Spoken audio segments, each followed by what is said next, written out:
Jouer sur échec online, c'est une très bonne chose, mais connaissez-vous toutes les options qui sont disponibles dans la zone de jeu? Eh bien, je vous présente ça immédiatement, de sorte à ce que vous puissiez profiter pleinement du site. Vous disposez d'un bouton qui vous permet d'abandonner une partie. Si vous sentez que vous êtes vraiment en perdition et que vous ne pouvez plus gagner la partie, il est élégant de choisir ce bouton et d'abandonner. C'est un peu de respect vis-à-vis de l'adversaire. Vous disposez ensuite d'un bouton qui vous permet de proposer à votre adversaire, si la partie est un petit peu compliquée ou simplement qu'il n'aura pas vraiment d'issue heureuse, vous pouvez proposer la nulle.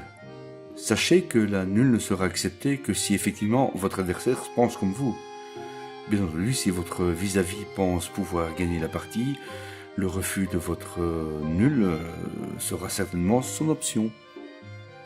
Vous disposez ensuite d'un bouton qui vous permet de télécharger ce qu'on appelle le PGN. En fait, cela va vous permettre de télécharger la partie et éventuellement de l'analyser.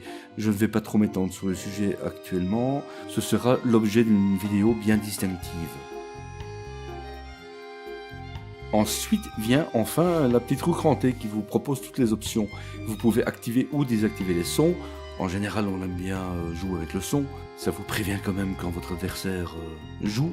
Promotion en dame automatique. En général, c'est resté coché, mais si on sait jamais, parfois, le fait d'avoir un cavalier permet de mater. Voilà, ça c'est votre choix. Mais sinon, par défaut, c'est une promotion en dame automatique. Vous avez aussi l'opportunité d'afficher les coordonnées. Donc vous pouvez soit les afficher, soit les désafficher, ça c'est votre libre choix. Actuellement, visuellement, 2 échiquiers sont disponibles. Le premier est l'échiquier natif de Échecs Online, celui qui a déjà séduit pas mal de monde parmi vous. Néanmoins, vous pouvez passer sur un échiquier classique. Cela est votre choix et sachez que dans l'avenir, d'autres types d'échiquiers vous seront proposés. Une des dernières nouveautés est le mode zen. Il vous permet de masquer en fait le chat et de rester concentré sur vos parties. À vous de voir si vous préférez discuter lors de vos parties ou pas. Ça c'est votre libre choix à nouveau.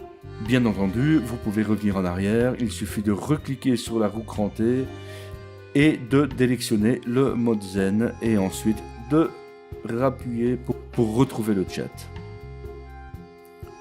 Alors, ce bouton central qui se trouve sous la notation de partie vous permet d'inverser l'échiquier.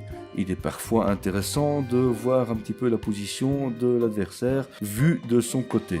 Le bouton à l'extrême gauche permet de revenir au début de la partie. En général, on se servira de ce genre d'option en fin de partie pour analyser un peu ou revoir sa partie et voir et corriger éventuellement ses erreurs, ou de revoir sa belle victoire.